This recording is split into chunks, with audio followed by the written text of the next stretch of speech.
own and operate East of Eden Flower Farm at the end of Browns Point Road in Bowdoinham. We are a 6.5 acre specialty cut flower farm. This is our 7th year of growing.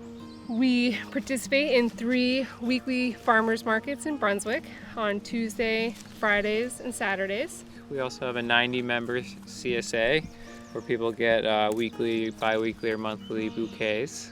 This is kind of a sample of our CSA. Lilies, peonies, ranunculus, campanula, snapdragons, the amaranth is the dark foliage. So even as nice as it looks now in somebody's home, the lily and the peony are gonna, triple in size and really fill out. Traditionally, we've been involved in the wedding market as well, not so much this year. I don't want to say it's totally gone because some people are certainly still getting married, but it is mostly gone in the way that we have come to know it.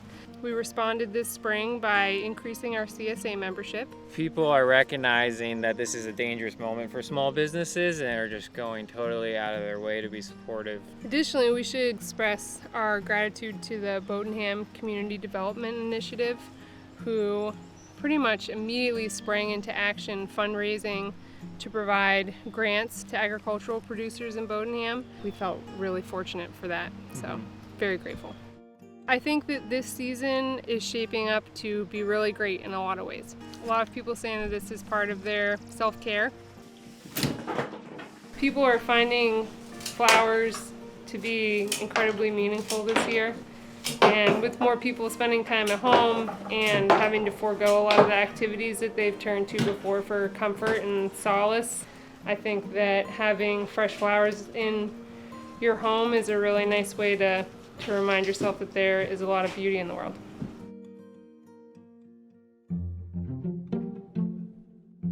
Right now we are standing in one of our heated high tunnels.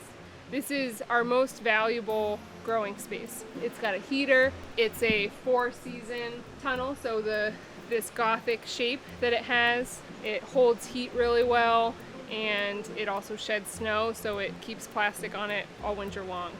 So this gets our earliest and our latest crops. So in these beds we planted ranunculus and anemone, so 2 of our earliest spring flowers. And we put those in the ground in early March, and now we've got late season lisianthus, late season dahlias, heirloom mums, dusty miller, and nigella planted in here, so these will be staples for us going into the fall. We've got some really beautiful snapdragons. They call this variety Madam Butterfly. It just has this really beautiful full double flower. Pretty much any flower that grows with this sort of spike shape, to have the best vase life, you want to harvest when 1/3 to 1/2 of the florets on the stem have opened up. We'll come through here again tomorrow, and what we harvest tomorrow will be for our Friday market. What we harvest on Friday will be for our Saturday market, and then what we harvest on Sunday will be for our Monday bouquets and our Tuesday market. So we've been harvesting every day of the week since early April when we started with tulips, and that feels like a grind. David said we can have waffles on Sunday, so I'm super excited. So peony season is going to be over after this afternoon, and then we'll have more flexibility. Some of these field crops are a little more forgiving in terms of letting us harvest every other day. We have about 6.5 acres here. We are nestled right on the banks of Mary Beating Bay. We water with high tide, so we have the opportunity to water up to twice a day. We're really lucky. We're in a great farming area, both geographically and also just as a community. These are dahlias. This is our most important crop on the farm. Doesn't look like much now, but this counts for a big chunk of our income. Dahlias are a lot of people's favorite flowers. They come in shapes and colors that you just can't find really with anything else. Here we grow about 90 different varieties. Dahlias are a fantastic plant. My first season I started with 70 plants. Underneath the ground we plant a single tuber, and that one tuber will grow this plant and then multiply, and at the end of the season you dig up a clump of tubers that has about 8 to 10 tubers, so we not only increase our own stock year to year, but we also sell dahlia tubers in the off season to home gardeners and other flower farmers. They're also a great event flower, wonderful for wedding work. You know, this year, because weddings and events are not really happening to the same extent that they normally do, we will be able to bring even more dahlias to farmers market this year and give more dahlias to our CSA, which never met anybody who doesn't like dahlias. We plant everything by color, so all the reds are together, all the oranges, all the yellows, all the purples. So aesthetically, I mean, really just like nothing beats the dahlia patch. So out here we've got 4 unheated hoop houses.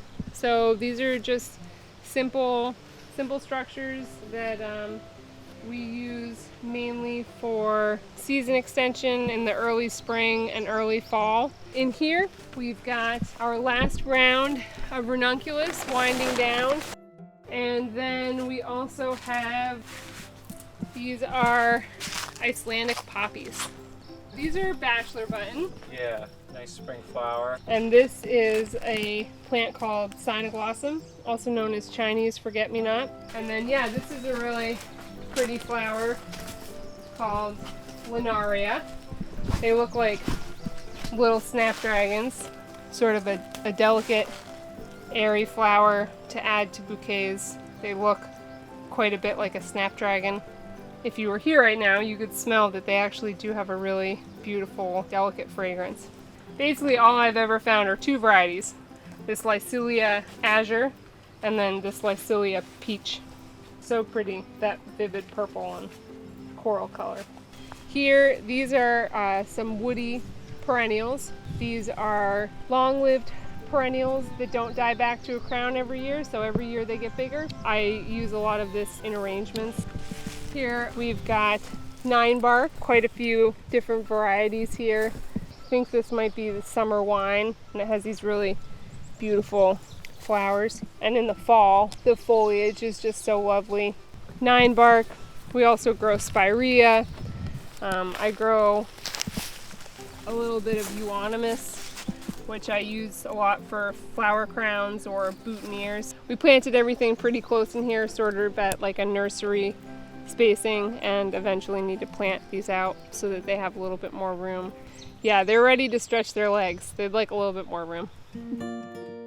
This is the very end of peony season. You harvest peonies in what's called the marshmallow stage. So they're gonna get huge, but we want them to still be pretty tight, but just soft.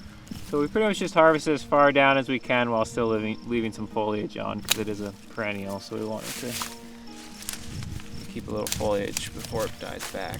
Getting to be a little bit slim pickings. Pretty much we go plant to plant and kind of pretty much just squeeze the buds to see if they're ready. And most of these probably are tomorrow harvest, except for that one I'm gonna cut. It's just soft enough.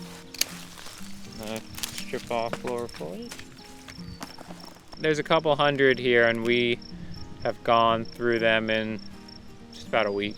Part of the idea is you want to harvest them at the right stage so that you can store them in the cooler. If you harvest them too open, even like this one for instance, it's not going to hold in the cooler for long. Ooh. Oh, they smell so good.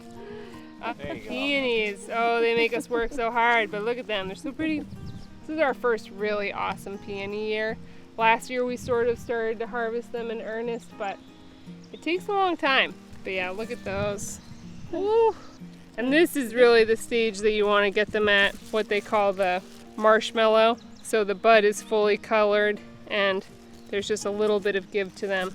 And then they'll last in the cooler almost 6 weeks. But yeah, so pretty and so fragrant. Depending on the time of year, you're like, ranunculus is my favorite flower for sure. And then 2 months later, you're like totally into lisianthus or dahlias, and so it's so seasonal in that way that you kind of get caught up in the moment and be like, peonies are my favorite flower. Peonies are my favorite flower. And then 10 days later, you're like, no more, now no more. We just want to say thank you to everybody in Bowdoinham for welcoming us and for making us feel so loved during this time. We feel very lucky to be able to call this home.